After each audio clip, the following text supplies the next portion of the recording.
Eklavya education centre के daily current news के इस बेहद ही खास एपिसोड में आप सभी का स्वागत है।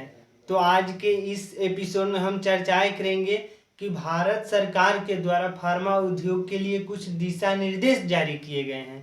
तो आइए इस दिशा निर्देश को समझते हैं कि आखिर भारत सरकार ने इसके लिए कौन कौन से नियम बनाए हैं, उन पर हम चर्चाएं करेंगे। तो चलिए इस एपिसोड की हम शुरुआत करते हैं। सबसे पहले बता दें कि हाल ही में सरकार ने फार्मास्यूटिकल मार्केटिंग प्रैक्टिसेज के लिए एक समान संहिता यानी यूसीपीएमपी अधिसूचना जारी किया है, यानी अधिसूचित किया है। यानी भारत सरकार ने फार्मास्यूटिकल मार्केटिंग प्रैक्टिसेज के लिए एक जो अधिसूचना जारी किया है, उन अधिसूचनाओं को चलिए हम समझते हैं। तब यह सरकार कहती है कि इसका उद्देश्य है कि फार्मास्यूटिकल उद्योग के भीतर अनैतिक प्रथाओं को रोकना है जो स्वास्थ्य पेशेवर को प्रभावित कर सकते हैं। यानी जो भी फार्मेसी उद्योग से जुड़े जो धांधली हो रहे हैं उनको रोकने के लिए यह कारगर साबित होगा। यानी जो यह दिशा निर्देश है निश्चित तौर पर सफलता प्राप्त करने की कोशिश करेगा। तो जैसे केंद्र सरकार ने कंपनियों को चिकित्सा शिक्षा कार्यशालाओं की व्यवस्था करने और स्वास्थ्य देखभाल पेशेवरों के लिए अनुदान प्रदान करने की अनुमति दी है।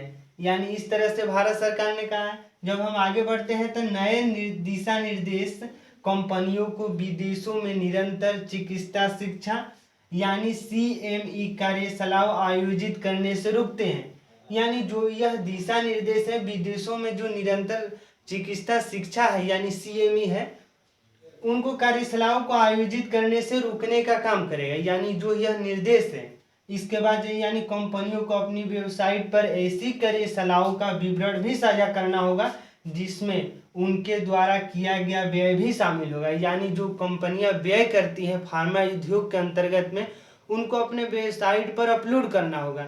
यानी जो भी उन्होंने व्यय किया है इस उद्योग के लिए उन सारी जानकारियों को अपने वेबसाइट पर अपलोड करना होगा। इसके साथ ही फार्मा कंपनियों को अभी भी स्वास्थ्य कर्मियों उनके परिवारों को यात्रा आवास और मौद्रिक अनुदान जैसी विभिन्न प्रकार के उपहार देने से रोक दिया गया है। यानी यह दिशा निर्देश के अंतर्गत में यह बताया गया है कि जो इस उद्योग से जुड़े हैं उनको आवास और तरह की जो सुविधाएं दी जाती हैं उनको रोकने का काम किया जाएगा।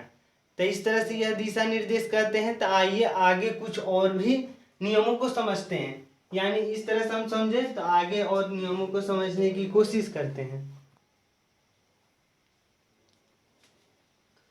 साथ ही फार्मास्यूटिकल मार्केटिंग प्रैक्टिसेज के लिए एक नैतिक समिति का भी गठन किया जाएगा। यानी इनके अंतर्गत में जो एक नैतिक समिति का गठन किए जाने के निर्देश जारी किए गए हैं। और इसके साथ ही यूसीपीएमपी 2024 चिकित्सा उपकरण निर्माताओं पर भी लागू होगा। यानी जो यह निर्देश है जो चिकित्सा उपकरण तैयार करते हैं जो भी कंपनियां उन पर भी यह निर्देश लागू होंगे। और इसके साथ ही संहिता के उल्लंघन के बाद शिकायत पर विचार करने की समय सीमा 3 महीने से बढ़ाकर 6 महीने कर दी गई है। तो आज के इस एपिसोड में हम फार्मा उद्योग से जुड़े कुछ दिशा निर्देश जो भारत सरकार के द्वारा जारी किए गए हैं उन नियमों को हम समझे।